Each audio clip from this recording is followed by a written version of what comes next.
Next week we'll continue with Nico. He's going to kind of address a meditation around joy. So it'll be a really fun and enlightening and easy, I would say, meditation to bring our focus onto joy. So tune into Nico's meditation next Monday. Feel free to engage in the chat. Let me know how you're doing, where you're joining from. I would love to hear from you guys in that chat. And once I get through these slides, I'll pay more attention to it. I want to bring some awareness to this week's Wellness Wednesday program called Art Moves Me Through Creative Movement. So we'll begin from home base, seated in our chairs, and we'll kind of commence a quiet baseball player's body warm-up and to share experience with our fellow PD Health at Homers in our Zoom gallery. We'll create a silent story with our bodies using facial expression, gesture, energy, and then enhance it with unique sound. So this is an opportunity to come off microphone, off mute for this Wellness Wednesday and contribute the beautiful sound of your voice in our Art Moves Me Creative Movement Wellness Wednesday this week. I will be there along with my colleague Jenny, who will be leading it. So we're going to have a lot of fun this Wednesday if you're up for the creativity. So you can register at parkinson.org/PD health to learn more and register. So I'll see you guys there. This year, we're hosting 6 Care Partner Summits, 5 in-person regional events. So the regional events are on the left this Saturday, November 4th. If there is a city nearby and you are a care partner or caring for someone living with Parkinson's, I encourage you to attend. This is a really special event intended for the audience who are our care partners and those who identify as someone caring for someone living with Parkinson's disease. And then the weekend after, I will be leading our national webinar on Saturday, November 11th. So if there isn't one in your area, I encourage you to join me online again on November 11th. So you can find one near you or attend the webinar and go to the website parkinson.org/summit. And you'll see all 6 of those summits listed on our webpage. And lastly, any new questions that you might have, if the time between doctor visits is too long, you're looking for a support group, you want to read more about a specific topic related to Parkinson's that you might be addressing right now, please look at our webpage or call our helpline. We are here to support you.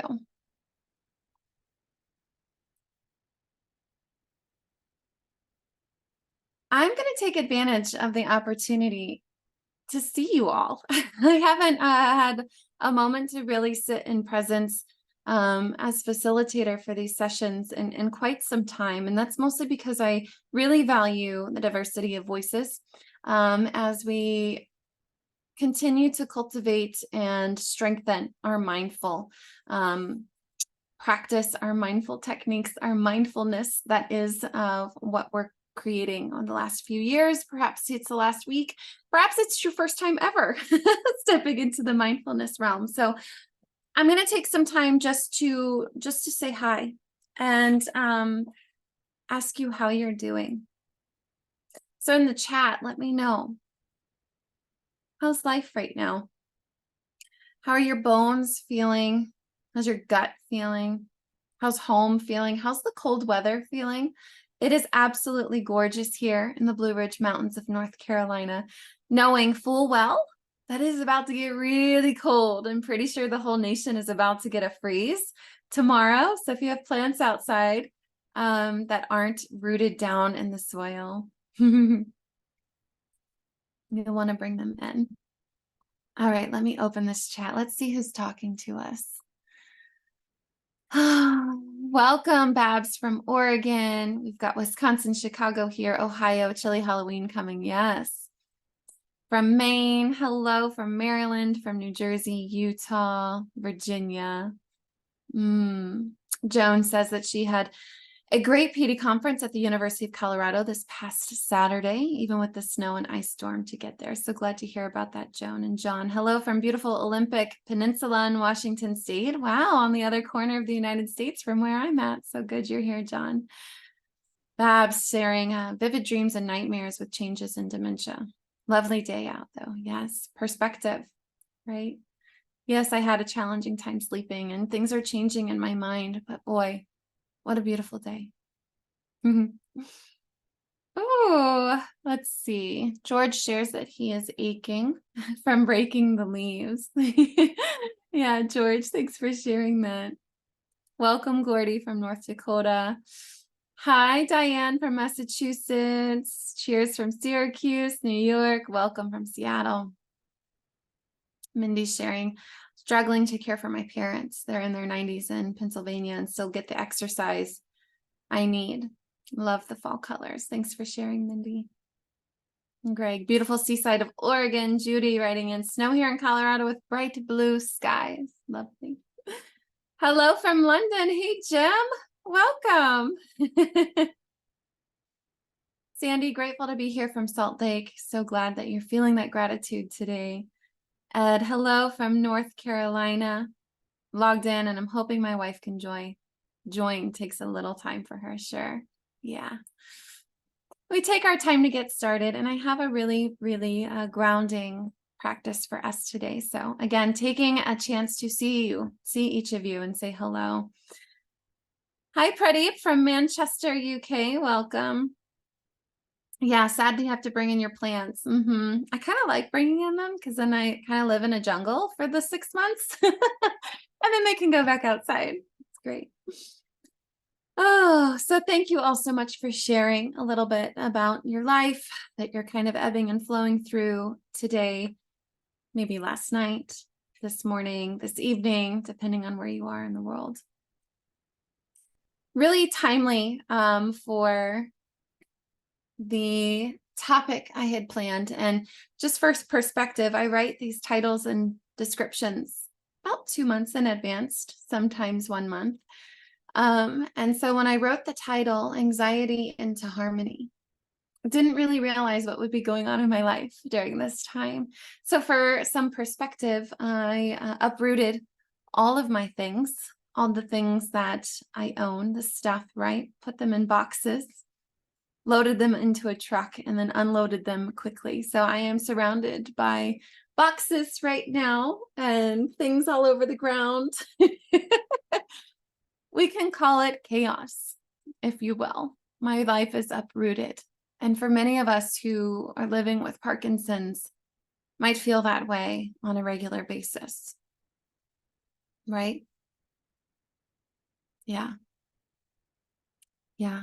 So when I was moving this weekend, I was thinking of you all and how easeful it was for me to uproot my life, to have the family and friends load the truck with me, unload the truck, move all these boxes around. And when we're living with Parkinson's, how much more complicated or challenging or stressful or unimaginable it might be to literally uproot the things that we own and shift them in a new space.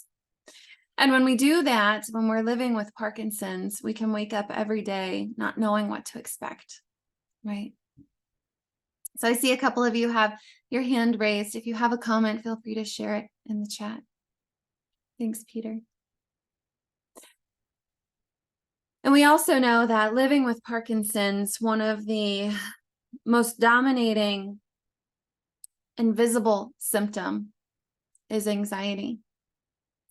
If you'd like to share with me, maybe 1 or 2 things that might trigger or glimmer the anxiety that you might feel when you're living with Parkinson's, what might come up for you? What might cause this sensations of anxiety? For some, it could be heading to the doctor's office.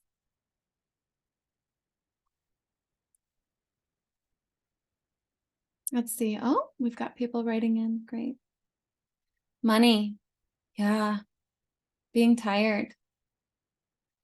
Not knowing the unknowns. It's a good one, Babs. Yeah, the things that we can't predict or control, the things that we just don't know, that can cause anxiety. Yeah.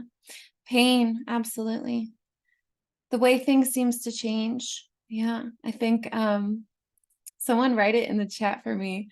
My dad always said, and this is a known message, there's 2 things certain in life. You know what those are? I see you, Sue. Death in Texas. Yes. But also change. Nothing ever stays the same. And so that's one thing I remind myself when I'm feeling anxious is there will be a time when I don't feel this way again. Yeah. My daughter's drama, our children, they give us anxiety, right? When I freeze, anxiety due to sleeplessness, so lack of sleep absolutely can contribute to feeling anxious. Walking in the dark, yeah, scary physical symptoms, shortness of breath. Yeah. So, in the next few moments that we have together, I'd like to offer a tool, one that we continue to tap into, one that we continue to cultivate, one that we continue to strengthen, and one that I know for many of you is still a challenge. So, we have this tendency to cling to our thoughts, and that's what anxiety is, it's clinging, right? Rather than letting them go. And we decide to turn these thoughts into actions that can be harmful to ourselves or others, even. And without really understanding what we're doing, we decide to either be full of resentment, sometimes hate or dislike, instead of patience with yourself, with others. We decide to be lazy instead of exerting ourselves, to receive rather than give. We decide to seek entertainment or distractions. There's this quote by John O'Donohue that says, "In a world that's begging for us to be distracted, be present." And so when you're sitting in your lazy boy tonight for 3 hours watching the news or your favorite show, you remember this. In a world that's begging for you to be distracted or entertained, instead of being engaging in our lives, you are the main character of your life. What story are you writing? This kind of backward approach creates stress and imbalance so that when those necessary challenges arise, and perhaps that challenge is taking the next step, literally with Parkinson's, sometimes that next step is frozen to the ground. So those unnecessary challenges, when they arise, we can't seem to achieve the wishes. And that wish could be just to take that next step, could be to continue driving, could be to have a restful sleep. What's beautiful about our wishes is that they're always rooted in a deep longing to connect to basic goodness, just basic goodness. No matter how much resistance we're receiving or experiencing, there is something in us that still knows that basic goodness surrounds us in everything and in everyone. That piece of us, that voice, is wisdom trying to peek through. So through this meditation, we'll relax our nervous system, our bodies, and our minds. Does that sound like a good lullaby? So let's begin by finding a comfortable place to sit. And if you aren't sitting, find some movement that might be cozy for you. If you're driving, please stop, pull the car over. And as you sit, try to maintain a tall spine, not a straight spine, but an alert spine. You're present here with its natural curves and supporting your spine with your abdomen. You can place your hands on your thighs or your knees, or if mudra is in your practice, you can take a mudra of your choosing. That can be, hands in prayer, hands over the heart, or fingers to thumbs. Just depends on what feels good to you. And now gently close your mouth, close your eyes, take a swallow. Let's start by taking in a few deep breaths. Breathing in through the nose and breathing out through the nose. Repeat this 4 times, breathing in through the nose, breathing out through the nose, breathing in through the nose, and breathing out through the nose.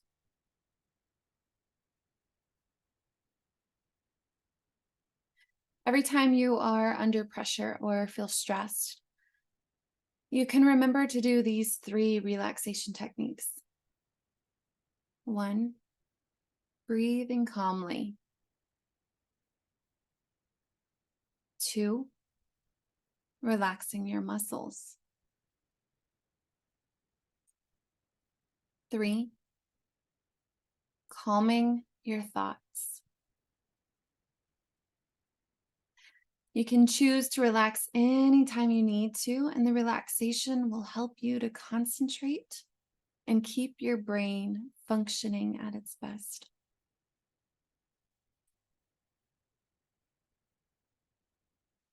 When we go through these practices, breathing calmly, relaxing your muscles, and calming your thoughts, we prime ourselves for situations that are bound to come our way, like moving, like a restless night's sleep, a drama in family. And when you can actively choose to stretch that muscle of calmness in a high pressure moment, you can choose to relax. And these situations can feel much less stressful and much more manageable. So breathe deeply. Relax your muscles and calm your thoughts.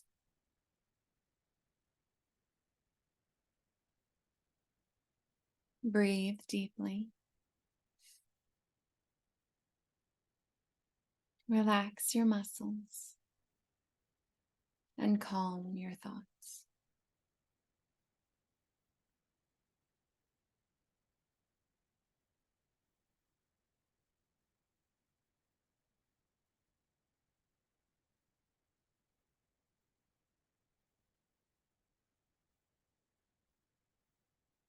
The side effects or benefits in ways that this plays out with the rest of your life is up to you.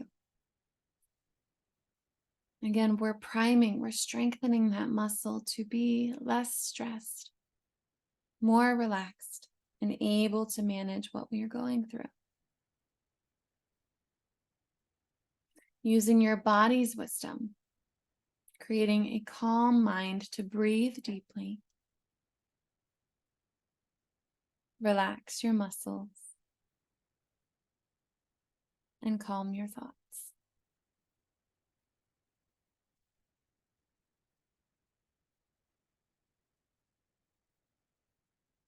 And if you've become distracted, come back to concentrating on your breath.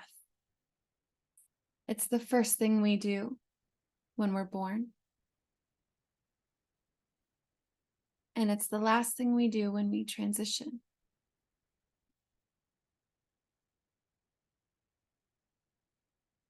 Breathe in. Breathe out. Breathing deeply and slowly and happily. In and out.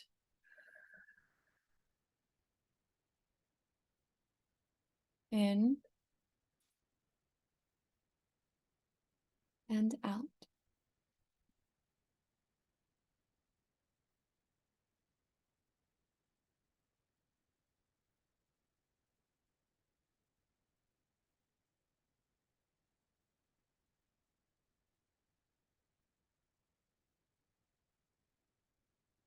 And so we're learning the relaxation skill of slowing your breath. And you can notice you may actually start to feel yourself calming down. Just as you breathe slowly. And this calming breath helps us focus and be alert. We're learning how to relax under a certain pressure. This is a tool we'll use. Continue to breathe deeply. Relax your muscles and calm your thoughts.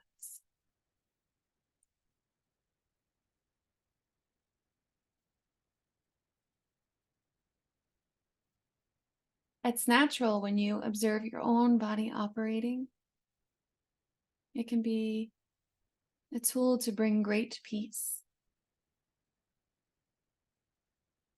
What a gift. You are healthy enough to breathe.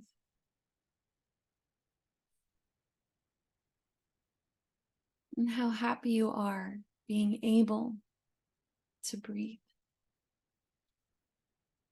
It's the first thing we do when we're born.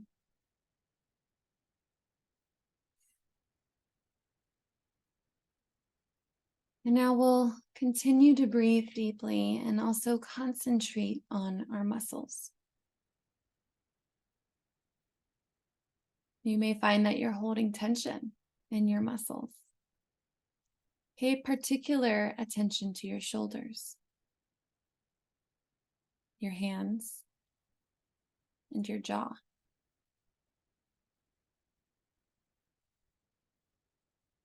And consciously lower your shoulders down and away from your ears. Let your shoulders relax and allow the muscles to loosen. So this act of relaxing your shoulders allows you to become calm because it places your body in a relaxed position of ease, settling into that couch, into that chair. So our bodies gather energy throughout the day, throughout the years, throughout our lives. And these experiences can be stored in the muscles. So we like to have them relaxed because that shows our bodies and our brains that we are adaptable, we're comfortable, and we're flexible. We do not want the process of time to destroy our bodies in an ungraceful way. So even living with Parkinson's, can we offer a little grace in the way our body is here today?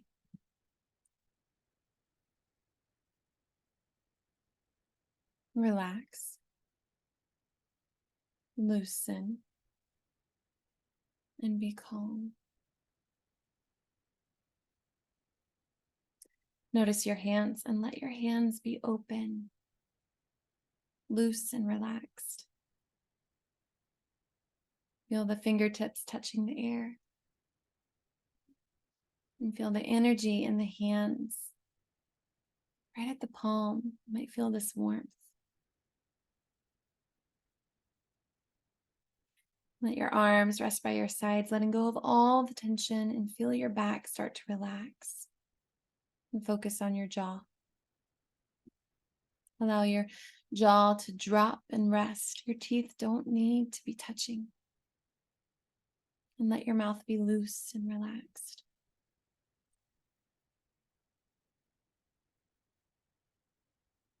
Breathing in through the body and breathing out. Breathing in through the muscles and breathing out. Breathing in through the tension and breathing out the tension.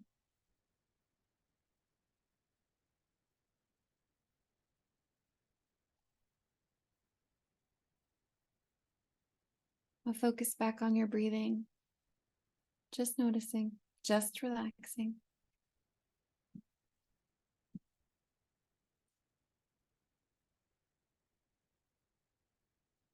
Good. Push all the air out of your lungs. We'll take a breath together. On an inhale. And exhale.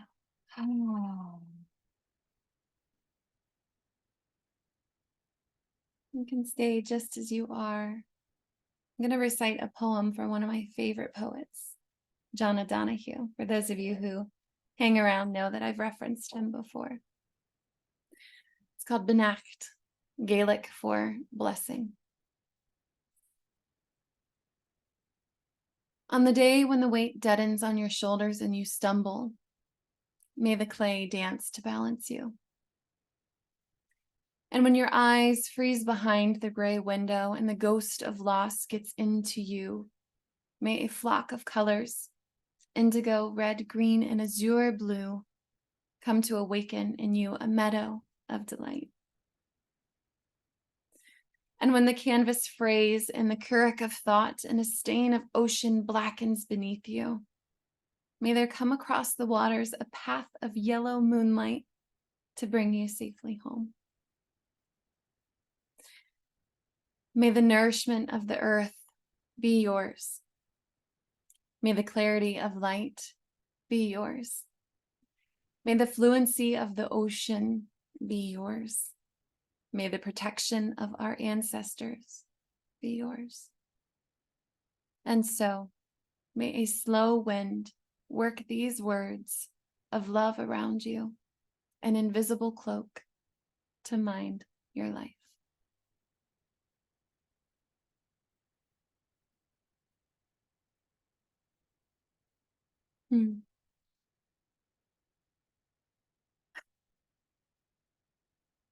We have just a few moments left if anyone would like to share thoughts, feelings, impressions.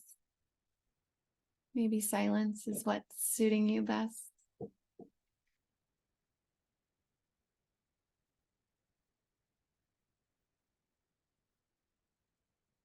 And thinking about the times that I experience lots of pressure or lots of stress, like a big move. I took a lot of deep breaths.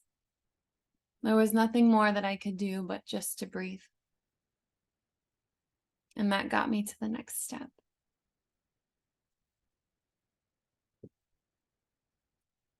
I love that you all are enjoying John O'Donohue's poetry. John O'Donohue.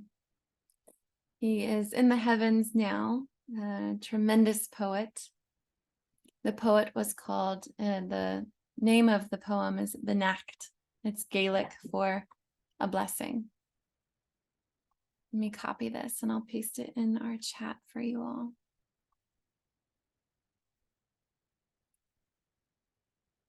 Here it is. And if anyone knows Gaelic and I'm saying it wrong, just give me a gentle nudge so I can encourage myself to look it up. All right, my friends, it is at the half-hour mark. Let's take one final breath together and then we'll meet each other next Monday, okay? And push all the air out. And together, all around the world, we breathe in. And together, we breathe out. Try not to eat too much candy, but do enjoy a Reese cup for me. All right, you guys. Have a blessed day, and I'll see you next week. Bye-bye.